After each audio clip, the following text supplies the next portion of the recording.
For those of you who don't know about this committee, this is the Campaigns and Election Oversight Committee. We've decided to go on the road this year and talk a little bit about election reform and other items, campaign finance reform. And we've been taking testimony across the state. As I mentioned before, this is the last hearing. We will be issuing a report towards the middle of next month, hopefully, if the budget's done. There's plenty of time to write it. Today, we're going to touch on a few items, and the topic for today is really spearheaded by Bill Ballinger and a group of students from Central Michigan University.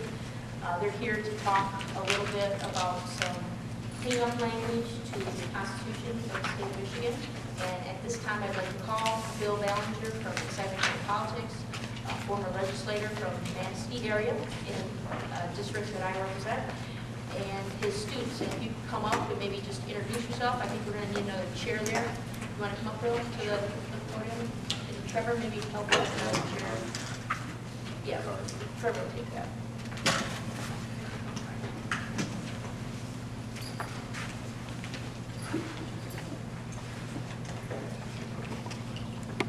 Do you want to have your students with you, or would you like to make a couple?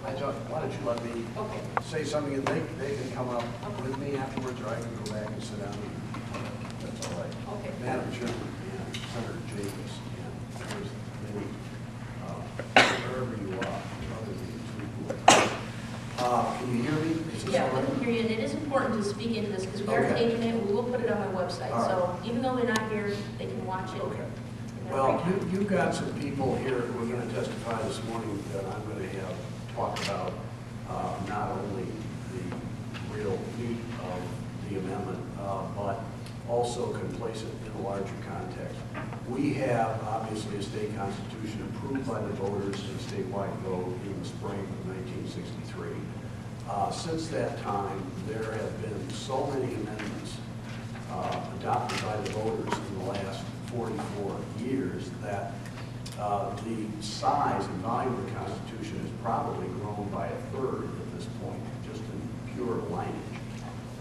And also, there have been accumulated court decisions and even actions of the legislature that have made vast sections of the Constitution obsolete, archaic, unconstitutional, illegal, whatever you want to call it. It's just garbage in the Constitution, floating around in the Constitution. And a group called Citizens for Michigan, John Axe was the president and is here today, and he's going to testify later. They were a bipartisan group over the last 4 years that studied a lot of things that ought to be done with the Constitution or to the Constitution after its 44 years of existence since 1963. He's going to talk later about that. One of his recommendations was that a lot of this obsolete and unconstitutional language be cleaned out of the Constitution. You could probably reduce the size of the Constitution by about 15 to 20% if you just got it out. If you look at the United States Constitution, written over 2 centuries ago, as you know, it's amazing that it's about 1/10 the length of our state constitution, and our state constitution keeps getting bigger and bigger and bigger. But as you know, the U.S. Constitution hardly changes the size at all. So following up on the recommendations of the Citizens for Michigan in December, I made a class project at Central Michigan University where I taught as the Robert P. and Marjorie Griffin Endowed Chair in American Government for 4 years. This past spring semester, a group of 28 students in what was called PSC 301, I gave them the project of deciding whether or not we need a new constitutional convention. And that question is going to be on the statewide ballot automatically in 2010. Or if they decide that we do not need another constitutional convention, should the Constitution be amended piecemeal, various provisions of it, whatever they might be, could be anything from term limits to how you pick judges to how, let's say, regents of the University of Michigan are selected, should those be changed. And the seminar broke down into a mock legislature with a House and Senate and caucuses, Republican and Democrat. They worked on this for 5 months.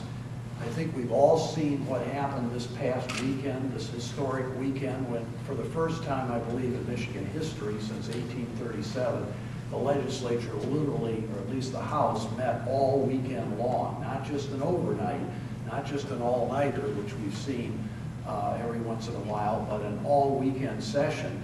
How difficult it was just to get a majority, 56 votes in one chamber. Well, these kids worked all spring long trying to get 2/3 majorities, because that's what it takes to get a constitutional amendment on the ballot. And when it got right down to it, there were only 2 provisions that they could get consensus on, 2/3 majority. I'm going to let them talk about that in a few minutes. And one of them was this constitutional cleanup amendment, which would take out roughly, according to the draft resolution I've seen, which I think is going to be introduced by you pretty soon, 11 typewritten pages of text from the Constitution. And it deals, you know, everything from rescinding Article 1, Section 11 of the Constitution, which is the so-called exclusionary rule, which has been deemed unconstitutional by the U.S. Supreme Court. It brings Michigan's current Constitution in sync with the 26th Amendment to the U.S. Constitution, which establishes the minimum voting age at 18 rather than 21. I could go through the whole list, but the students maybe want to talk about that too.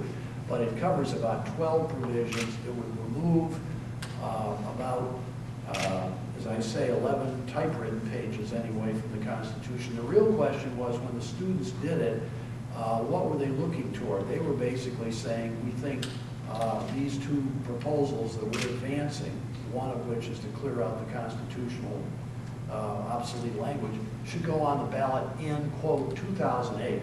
They weren't really aiming at the presidential primary, which at that time nobody knew when it would be. They weren't necessarily aiming at the August primary, the general election, whatever. Since that time, the legislature has passed a bill, as everybody knows, I think, establishing a presidential primary if it holds up, and it might not, but if it does, January 15th of next year. So I think maybe the focus of the committee is that it would be a great idea to get this thing on the ballot at that time. So I'm ready to answer any questions you have. I can go on, you know, longer, but there are plenty of other people here that have got a lot more to ask and a lot more to say. Any questions for me? Okay, Senator Jacobs has a question. Just one question. Yeah. You know, because we've got pages and pages and pages of additions to the amendments to the Constitution, do you think our system is really too easy? We're making it too easy to amend the Constitution? You could make that argument, and that certainly was the argument of the citizens for Michigan, and you're going to hear from John Axe later. He can give you chapter and verse on why it should be made a little tougher than it is.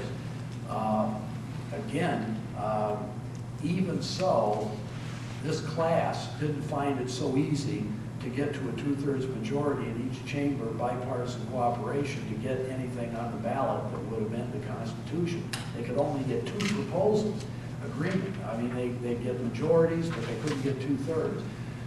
But I think when you concentrate on, is it too easy to amend the Constitution, we're almost really talking about the petition process than anything else. And you could certainly get into a debate about whether the threshold should be raised